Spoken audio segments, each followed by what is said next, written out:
a nuestro prójimo. Es decir, que Dios, el principio amplio del amor, lo desmenuza en 2 principios menores y luego lo desmenuza aún más en 10 principios donde define lo que significa amar a Dios y amar al prójimo. Si amamos a Dios, no vamos a tener otros dioses. Ya se define más lo que es amar a Dios.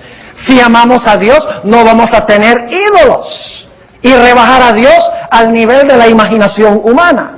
Si amamos a Dios, vamos a respetar su nombre. Si amamos a Dios, vamos a querer pasar todo el día sábado con Él. Se amplía y se explica más lo que significa amar a Dios. El segundo mandamiento dice que si tú amas a tu prójimo, no lo vas a matar. Si tú amas a tus padres, los vas a respetar. Si tú amas a tu prójimo, no vas a adulterar con su esposa o con su esposo. Si tú amas a tu prójimo, no le vas a robar. Si tú amas a tu prójimo, no vas a hablar mal de él o de ella. Si tú amas a tu prójimo, no vas a codiciar lo que pertenece a tu prójimo. Se define entonces aún más detalladamente lo que es el amor. Pero todavía los 10 mandamientos son principios generales. Yo pregunto, el mandamiento que dice no matarás, ¿nos dice las consecuencias de matar? ¿Nos da algún ejemplo de lo que pasa cuando una persona mata? No. Sencillamente dice no matarás. El mandamiento que dice no cometerás adulterio, ese mandamiento es sencillamente un mandamiento, no cometerás adulterio. Pero no nos describe en realidad qué es adulterio y las implicaciones y las consecuencias de cometer el adulterio. Así que Dios dice, yo tengo que especificar un poco más. Noten Mateo 22 y el versículo 40. Mateo 22 y el versículo 40. Ahora Dios amplifica aún más los 10 mandamientos. Dice allí Jesús, hablando de estos 2 grandes mandamientos que se especifican más en los 10, dice lo siguiente: de estos 2 mandamientos depende toda la ley y los profetas. ¿A dónde se amplían los 10 mandamientos? Los 10 mandamientos se definen en todo el Antiguo Testamento y por ende también en el Nuevo. Es decir, la Biblia es un comentario sobre los 10 mandamientos. Yo pregunto, ¿creen ustedes que la historia del adulterio y el asesinato que cometió David nos ayuda a entender un poco mejor el mandamiento no cometerás adulterio y no matarás? Y las consecuencias que se realizan como resultado de quebrantar esos mandamientos. Claro que sí. Es decir, que la Biblia sencillamente es una exposición de lo que sucede cuando nosotros obedecemos o desobedecemos el un mandamiento que se divide en 2 mandamientos, que se divide en 10 mandamientos y que se expone en toda la Sagrada Escritura. Pero Dios ha querido darnos una ayuda adicional para definir lo que significa amar a Dios y lo que significa amar al prójimo. Porque hay muchas cosas contemporáneas que no se mencionan específicamente en la Biblia, solamente en la Biblia se mencionan los principios. Así que Dios ha querido darnos otra fuente de revelación, no para darnos luz adicional o para darnos doctrinas adicionales, sino con el fin de desmenuzar los principios que encontramos en la Sagrada Escritura. Y ese don que Dios ha dado a la iglesia es el espíritu de profecía.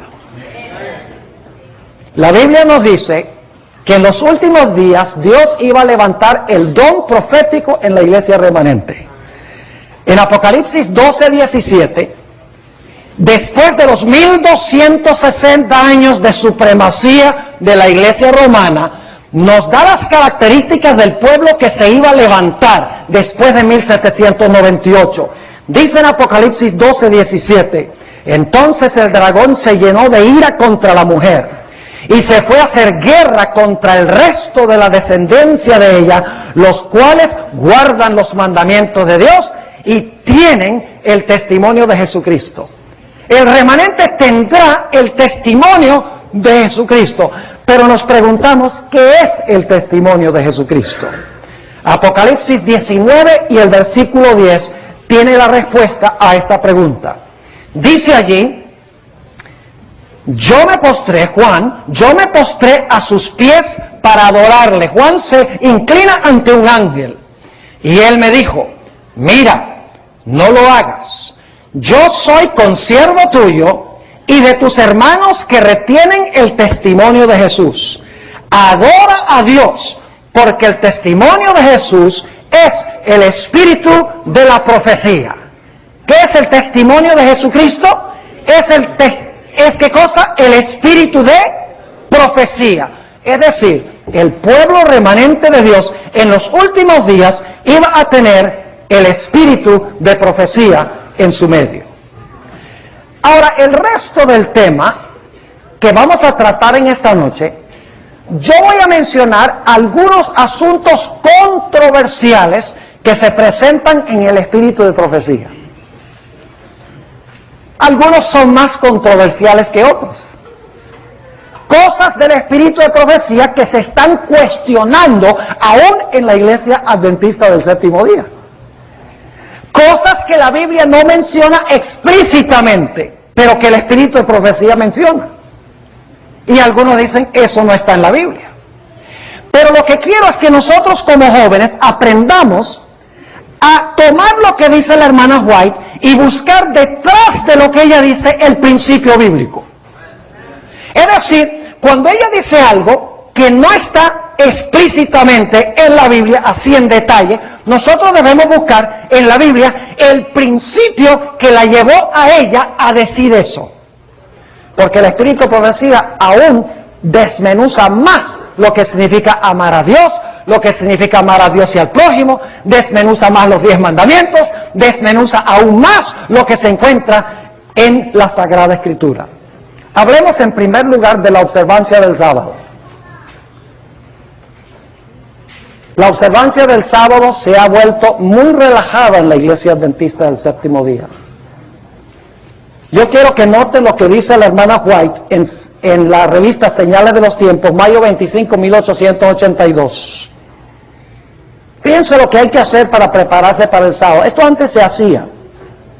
Que cada familia adventista del séptimo día honre a Dios por una obediencia estricta a la ley. Se les debe enseñar a los hijos a respetar el sábado.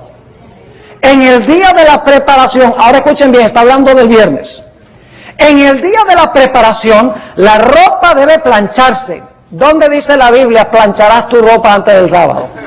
No lo dice. En el día de la preparación, la ropa debe plancharse. Los zapatos deben pulirse. En la Biblia no había ni zapatos, había sandalias. Y el baño debe tomarse. Luego, en torno del altar familiar, todos deben reunirse para darle la bienvenida al día santo de Dios, así como esperan ansiosamente la llegada de un querido amigo. Ahora uno dice, ¿y dónde se encuentra eso de que uno tiene que tener la ropa planchada y los zapatos pulidos y todos deben reunirse para empezar el sábado? El principio se encuentra en Isaías 58, versículos 13 y 14. Isaías, el capítulo 58 y el versículo 13 y 14. Ahí está el principio que aplicamos a las cosas específicas. Dice allí, si retrajeres del día de reposo tu pie, de hacer tu voluntad en mi día santo, y lo llamares delicia, santo, glorioso de Jehová, y lo venerares, no andando en tus propios, ¿qué? Caminos, ni buscando tu voluntad, ni hablando tus propias palabras, entonces te deleitarás en Jehová, y yo te haré subir sobre las alturas de la tierra, y te daré a comer la heredad de Jacob tu padre, porque la boca de Jehová lo ha hablado. En el sábado debemos colocar a un lado todo lo nuestro y debemos estar listos para recibir a nuestro querido amigo, el Señor Jesús. Otra cosa que dice la hermana White es que nosotros debemos cuidar los bordes del sábado. Y voy a leerles la cita y luego les voy a mostrar bíblicamente dónde está la idea de que el sábado hay que estar preparado antes de que el sábado comience. Hay que cuidar los bordes antes y después. Note lo que dice en el libro de Nehemías, el capítulo 13 y el versículo 19. Leamos en primer lugar el texto bíblico y luego vamos a leer la cita del Espíritu de Profecía. Aquí está hablando de mercaderes que venían a Jerusalén después del cautiverio, que estaban vendiendo, comprando y vendiendo en las puertas de Jerusalén. Y fíjense, cuando Nehemías de reposo, y puse a las puertas a algunos de mis criados para que en el día de reposo no introdujeran, ¿qué cosa? Carga. ¿Cuándo es que mandó Nehemías a cerrar las puertas de Jerusalén? Cuando recién empezó el sábado. No, dice antes del día de reposo, cuando apenas estaba oscureciendo en las puertas de Jerusalén. Ahora fíjense cómo Elena White toma esto y amplía este principio. Testimonios para la Iglesia, tomo 6, página 356. Dice esto: debemos guardar celosamente los bordes del sábado. Acuérdese que cada momento está consagrado y es tiempo santo. Cuando es posible, los patrones deben darle la tarde libre a sus obreros, desde el mediodía hasta que comience el sábado. Concédales tiempo para prepararse a fin de que puedan darle la bienvenida al día del Señor con una mente serena. Es así, no debemos estar corriendo así a última hora y entonces faltan 30 segundos para el sábado. Voy a empezar a guardar el sábado ahora. Porque la mente está agitada, no hay paz, no hay serenidad. Dios quiere que comencemos el sábado con calma, serenamente. Por eso dice que los jefes de trabajo den el viernes por la tarde libre, para que todo se pueda preparar y podamos recibir el sábado. Y lo mismo sucede cuando el sábado termina. Ahora hablemos de un asunto muy controversial: la asistencia al cine. ¿Dónde dice la Biblia no irás al cine? No dice, así que algunos dicen, si la Biblia no dice no irás al cine, pues yo puedo ir al cine. Pero la hermana White desmenuza y amplía algunos principios bíblicos. ¿Cuáles son esos principios? Vamos a leer algunos.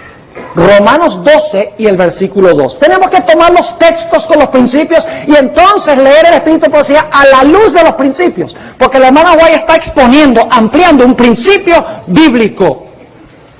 Dice en Romanos 12 y el versículo 2: no os conforméis a este siglo, sino transformaos por medio de la renovación de vuestro entendimiento. Una mejor traducción sería por medio de la renovación de nuestra ¿qué?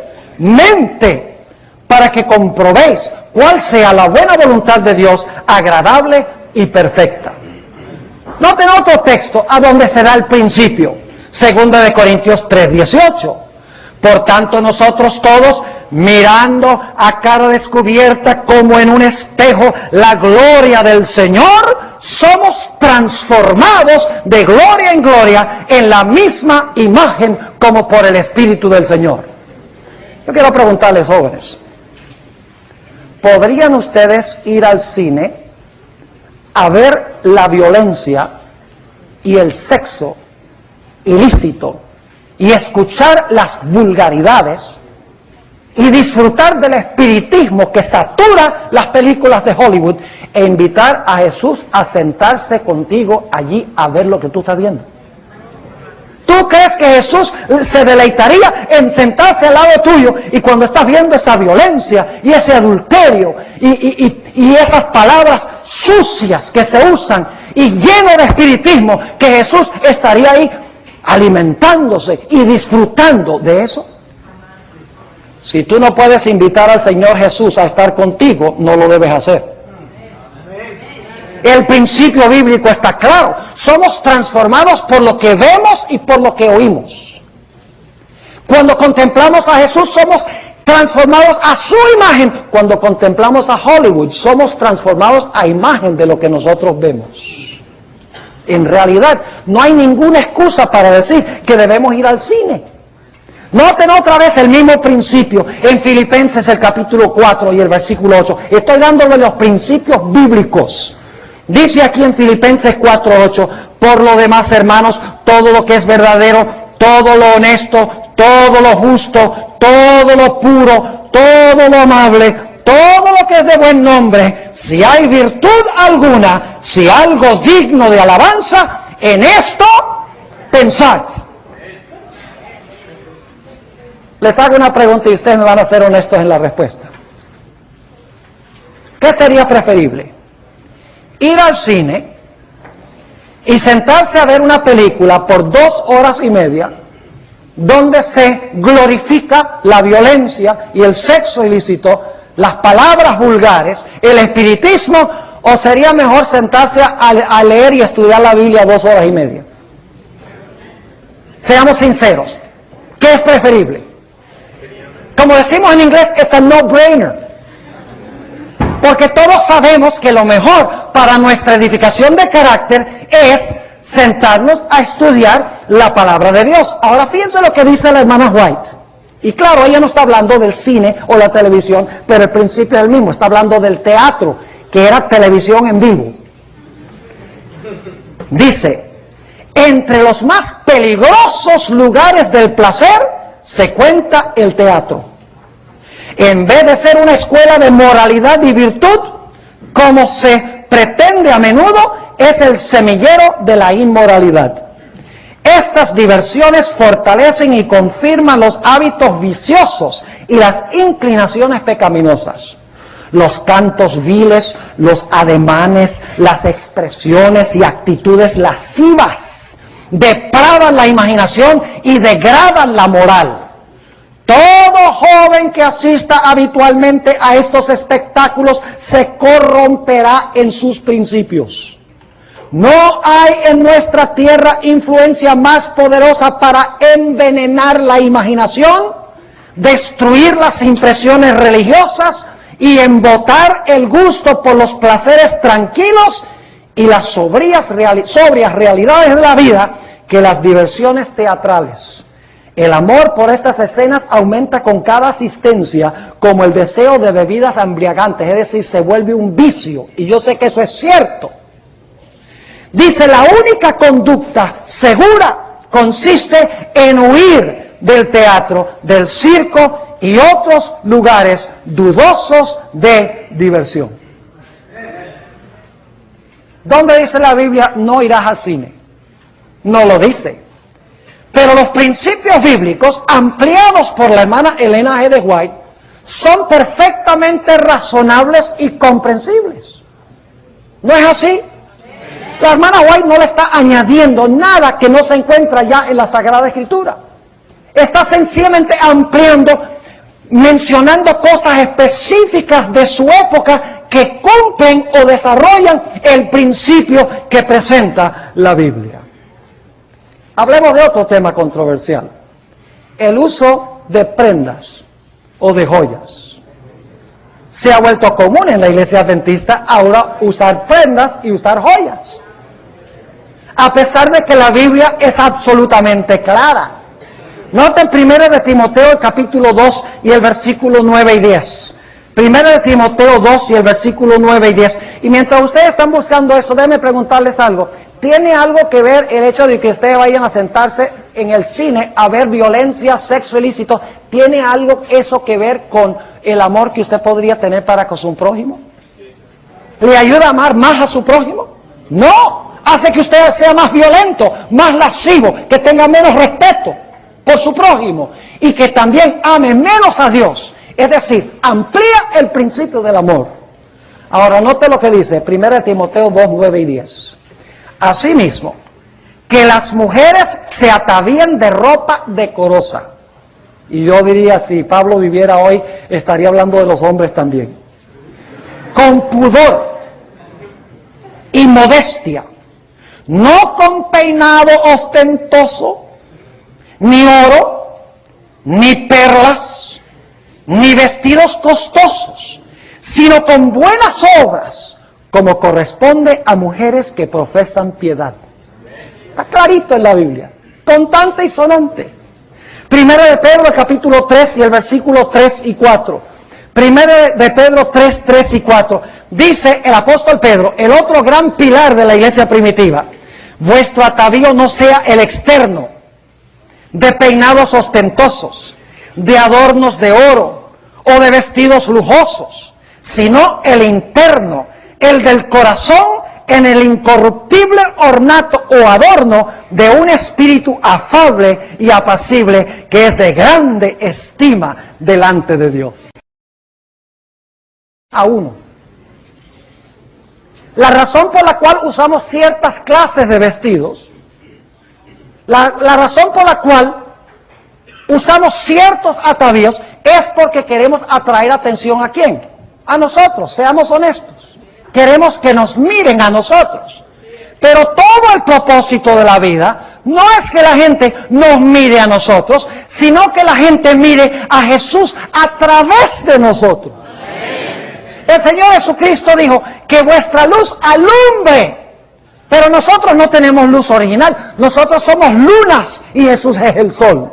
Jesús brilla sobre nosotros y luego la gente ve la luz de la luna y dice, ¡ay, qué lindo está el sol! Ahora fíjense lo que dice la sierva del Señor.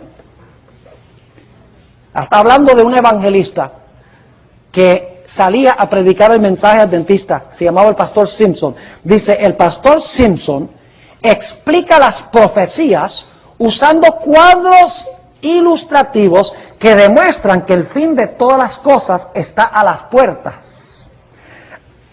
Al igual que en 1844, familias enteras se han colocado en el lado del Señor, en obediencia a su ley. Ahora fíjense, cuando la gente decide, ¿qué sucedió? Joyas que han costado muchos centenares de dólares han sido entregados al pastor Simpson para que él las venda y use el dinero para la causa. No hay un espíritu de excitación en este movimiento. No lo acompaña el fanatismo. La verdad se aferra de los corazones y los hombres y las mujeres entregan sus anillos y brazaletes, aun cuando no se haya hecho ningún llamado para que se despojen de sus ídolos. La obra es seria y serena. La gente se quita las joyas por su libre voluntad y las traen al pastor Simpson como un despojamiento de sus ídolos. Fíjese que la razón por la cual se quitaban sus joyas era para que el pastor Simpson las pudiera vender por amor a presentar el mensaje al prójimo. Nuevamente, la idea de Elena White es amor al prójimo. En otra cita, la hermana White dice en el comentario bíblico adventista sobre 1 de Samuel, el capítulo 7, es este comentario. Fíjense lo que dice. Hay muchos que tienen el corazón endurecido, de tal manera que en la prosperidad se olvidan de Dios y las necesidades de sus prójimos. Fíjense cuál es la pasión de la hermana White. Dice ella, muchos tienen el corazón tan duro que se han olvidado de Dios y las necesidades de sus prójimos. Luego dice esto: algunos cristianos profesos se adornan con joyas, encajes, atavíos costosos, mientras que los pobres del Señor sufren porque les falta lo indispensable para la vida. Hombres y mujeres que profesan haber sido redimidos por la sangre de un Salvador, malgastan los recursos que les han sido confiados para la salvación de otras almas. Y luego, a regañadientes, dan sus ofrendas como una limosna para propósitos religiosos. Y lo hacen liberalmente solo cuando les proporciona honor. Los tales son idólatras. Hablemos ahora de otro asunto. ¿Dónde dice la Biblia, no irás a Starbucks?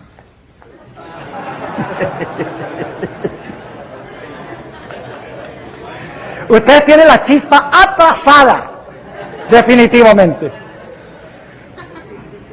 ¿Dónde dice la Biblia, no tomarás té, no tomarás café, no fumarás tabaco. La Biblia no dice.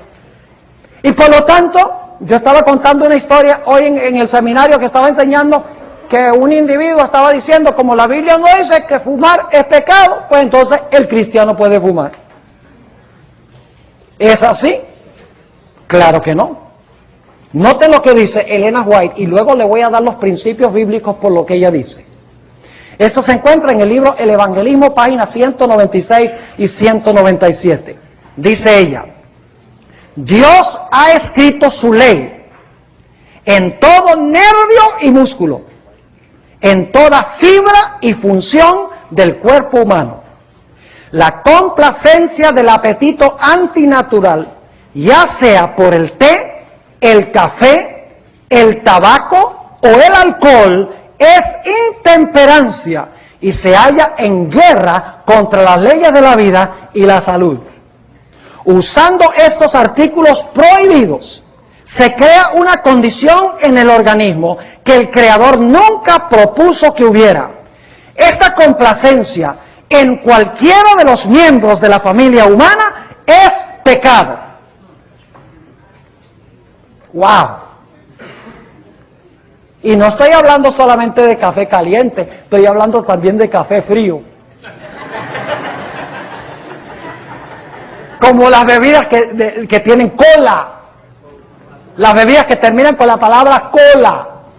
Y no voy a decir nombres porque no me quiero meter en agua caliente, ¿verdad? Cuando se televise este programa. Ahora yo pregunto, ¿la Biblia tiene principios claros que respaldan lo que dice el Espíritu de profecía? ¿Saben que algunos usan la excusa y dicen, oh, pero la ciencia ha descubierto que el vino es bueno para el corazón? Que el vino baja el colesterol. Pero ¿saben lo que no le dicen? Que el jugo de uva hace lo mismo. Porque el jugo de uva es un antioxidante. Es decir, el jugo de uva sin fermentar hace lo mismo. Pero lo que pasa es que quieren vender un montón de vino alcohólico, porque Welch's no le sacan nada de plata. Ustedes conocen ese texto que dice, no matarás rapidito. Matar no es sacar una pistola y matar a alguien. Si nosotros acortamos nuestra vida y nos matamos por hábitos de intemperancia, igual estamos desobedeciendo el mandamiento que dice, no matarás. Además de eso hay otros principios en la Biblia. 1 Corintios 3, 16 y 17 dice, ¿no sabéis que sois templo de Dios y que el Espíritu de Dios mora en vosotros? Si alguno destruye el templo de Dios, Dios lo destruirá a él. Porque el templo de Dios, el cual sois vosotros, santo es. Y en 1 Corintios 10, 31 dice, si pues coméis o bebéis o hacéis otra cosa, hacedlo todo para la gloria de Dios. Yo pregunto, ¿la intemperancia en mi vida afecta mi capacidad de servir a otros? ¿Ustedes creen que una persona que todo el tiempo está enferma, todo el tiempo está raquítica, puede servir a Dios y a su prójimo con sus fuerzas? Claro que no. Es decir, todos estos principios tienen que ver con amar a Dios y con amar a nuestro prójimo. Ahora toquemos un punto bien controversial. El consumo de carne. Ay, ay, ay.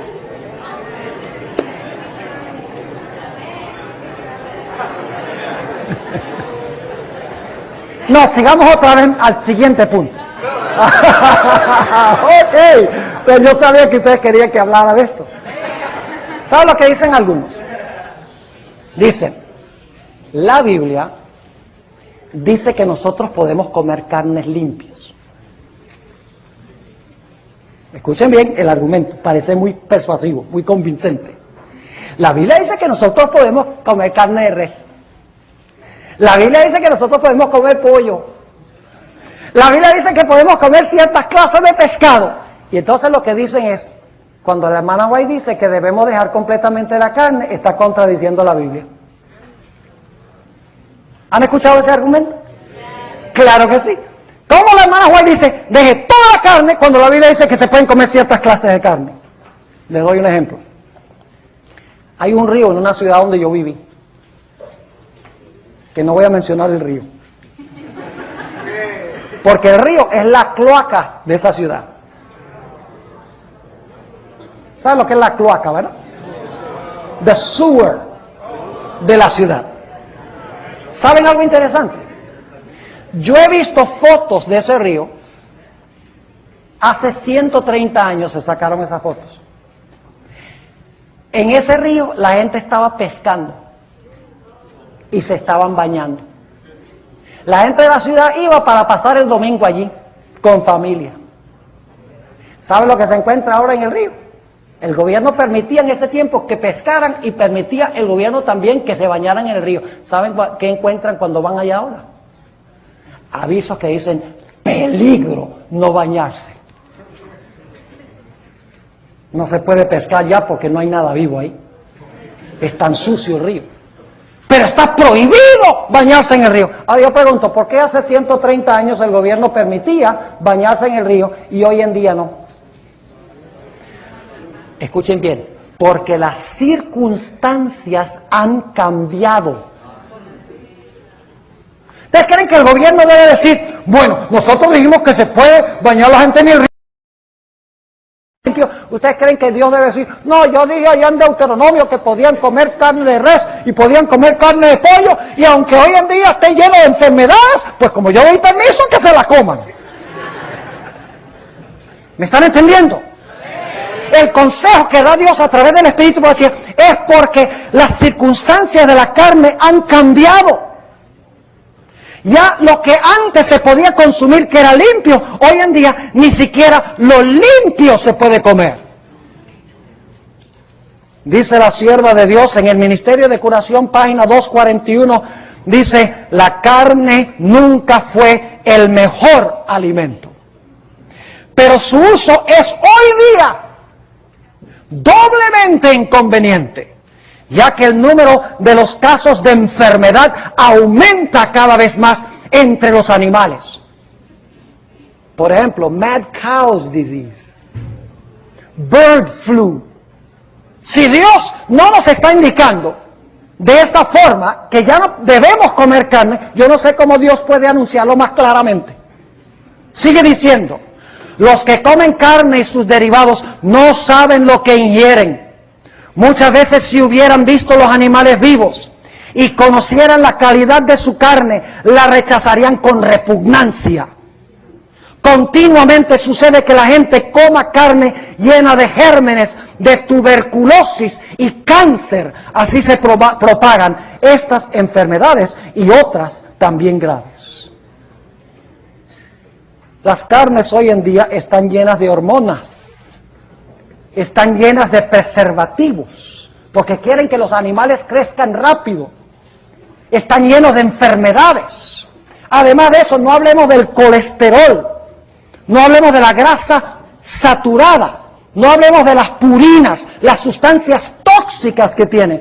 Dios dice a través del hermano White, las circunstancias ahora son tales que ni siquiera las carnes limpias se deben comer. Dice la sierva de Dios en el Ministerio de Curación, página 244, ¿no es ya tiempo de que todos prescindan de consumir carne? ¿Cómo pueden seguir haciendo uso de un alimento cuyo efecto es tan pernicioso para el alma y el cuerpo de los que se esfuerzan por llevar una vida pura, refinada y santa para gozar de la compañía de los ángeles celestiales? ¿Cómo pueden quitar la vida a seres creados por Dios y consumir su carne con deleite?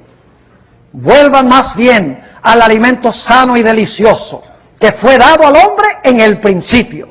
Y tengan ellos mismos y enseñen a sus hijos a tener misericordia de los seres irracionales que Dios creó y puso bajo su dominio.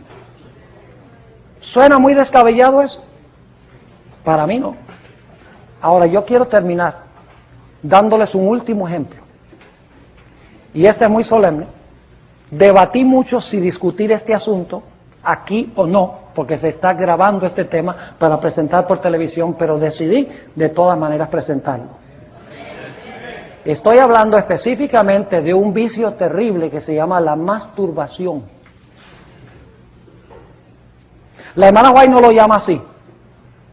La hermana White lo llama el autoabuso, el vicio secreto o el vicio solitario. Y tiene algunas cosas muy interesantes que decir de este vicio. Dice que la mente y el cuerpo son debilitados por el hábito del autoabuso. Tomo 5 de los testimonios, página 91. También dice que disminuye la energía del cerebro y como resultado la brillantez de la mente joven es opacada. Tomo 2 de los testimonios, página 392. Y en una cita controversial que muchos hoy en día critican, especialmente en el internet, la hermana White dice que si la persona continúa en esta práctica viciosa, eventualmente padecerá de idiotez o demencia. Y muchos dicen, eso es descabellado, que la masturbación continuada pueda producir idiotez o demencia, que pueda afectar la mente de esa forma. Pues fíjense, nosotros los adventistas somos expertos en esperar que la ciencia médica diga que es así. A veces cuando no estamos seguros, por ejemplo, cuando la ciencia médica en los años 40, 1940, ¿sabe usted que la Sociedad Médica Americana en la década de los 40 dice no hay ninguna evidencia de que el cigarrillo produzca cáncer del pulmón? La Sociedad Médica Americana, es más, en los tiempos de la hermana White, los médicos recetaban unos buenos cigarros de tabaco para la congestión pulmonar. Y los médicos también creían que a la gente le daba fiebre porque tenía demasiada sangre, así que había que desangrarlos. A George Washington lo mataron desangrado. Pero la hermana White dijo, la sangre es muy importante, la fuerza vital del hombre. La hermana White dijo, el cigarrillo es pernicioso, es un veneno, es peligroso, es pecado participar de él. Aun cuando la Sociedad Médica Americana decía, no hay ningún problema con fumar, no hay evidencia de que produzca cáncer del pulmón. Pero entonces cuando la ciencia médica descubrió que sí produce cáncer, nosotros los adventistas decimos, nosotros siempre creímos eso. Cuando la ciencia descubre que la dieta vegetariana es la mejor, we've always believed that. Pero tenemos que esperar que la ciencia médica lo compruebe. Porque lejos esté de nosotros decir que la hermana White dice algo sin que la ciencia lo haya comprobado. Yo siempre creí lo que la hermana White dice en cuanto a este vicio secreto. Quiero leerles 2 citas de 2 médicos prominentes. Uno es de la Universidad de Oxford y el otro es de la Universidad de Harvard. Creo que son autoridades en la materia. Dice el doctor David O'Robin, PhD, lo siguiente en su libro, Zinc, que es una sustancia, un mineral que necesitamos, página 8, dice esto: la deficiencia de zinc tiene un impacto profundo, especialmente sobre el varón, pues en los testículos y en la próstata se hallan cantidades extraordinarias de zinc.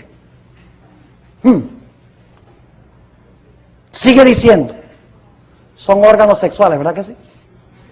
La cantidad de zinc que se halla en el semen es tal que una sola eyaculación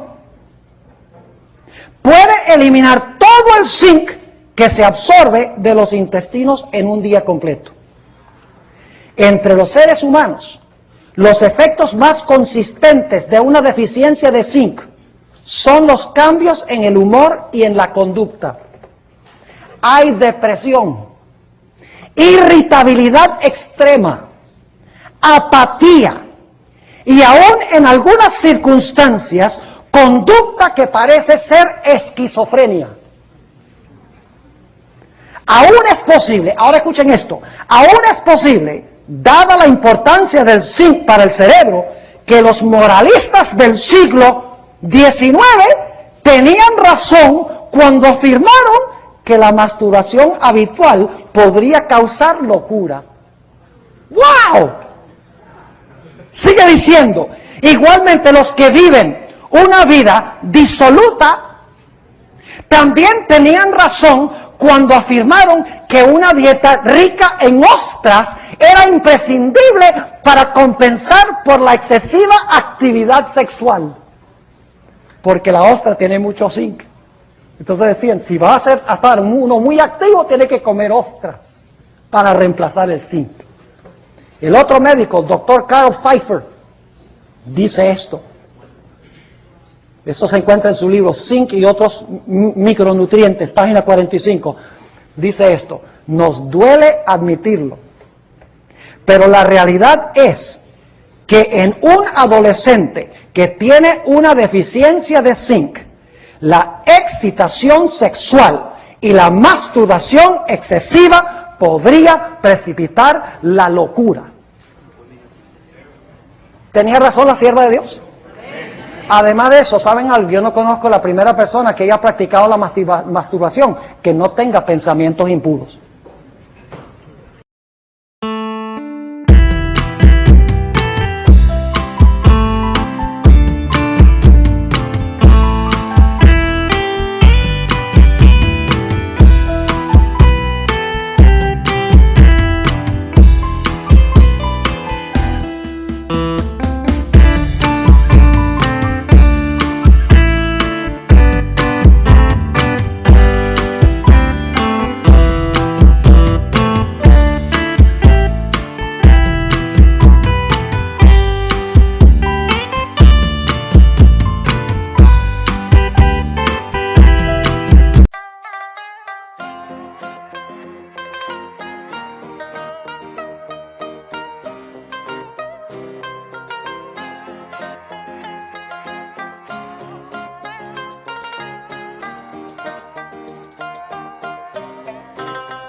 được ngày mai.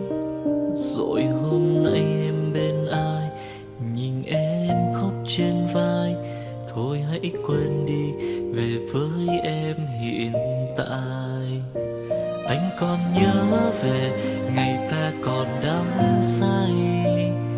Anh vẫn nhớ về người bên anh khi ấy. Em đã quên rồi câu hứa yêu trọn đời. Em bỏ anh rồi, em vui tình nhân mới. Cuộc tình này đã khác rồi, mình kết thúc em ơi. Chuyện tình này đã chết rồi, còn tiếc chi em ơi. Một lần em gian dối rồi, còn cố yêu không vui. Một lần em đã phản bội, làm vết thương chưa nguôi. Thì anh vẫn sẽ mỉm cười, người khác làm em vui. Còn anh xin kết thúc và giữ chút đau thương thôi. Ở nơi xa luôn nhớ về một mối duyên tình phai. Đường em đi nay khác rồi, còn mỗi anh đơn côi. Đường em đi nay đã khác rồi, còn riêng anh mãi đứng đơn côi.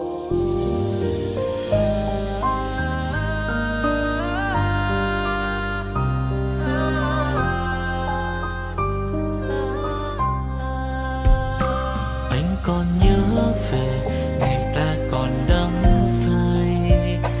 Anh vẫn nhớ về người bên anh khi ấy.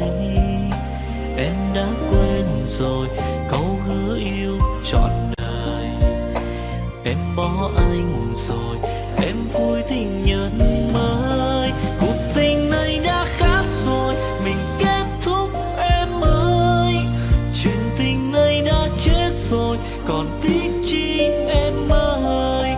Một lần em gian dối rồi, còn cố yêu không vui. Một lần em đã phản bội, làm vết thương chưa nguôi. Thì anh vẫn sẽ mỉm cười, người khác làm em vui. Còn anh xin kết thúc và giữ chút đau thương thôi. Ở nơi xa luôn nhớ về một mối duyên tình phai. Đường em đi nay khác rồi, còn mỗi anh đơn côi. Cuộc tình này đã khác rồi, mình kết thúc em ơi. Chuyện tình này đã chết rồi, còn tiếc chi em ơi. Một lần em gian dối rồi, còn cố yêu đâu vui. Một lần em đã phản bội, làm vết thương chưa nguôi. Thì anh vẫn sẽ mỉm cười, người khác làm em vui. Còn anh xin kết thúc và giữ chút đau thương thôi. Ở nơi xa luôn nhớ về một mối duyên tình phai. Đường em đi nay khác rồi, còn mỗi anh đơn côi. Ở nơi xa luôn nhớ về một mối duyên tình phai. Đường em đi nay khác rồi, còn mỗi xin anh thôi.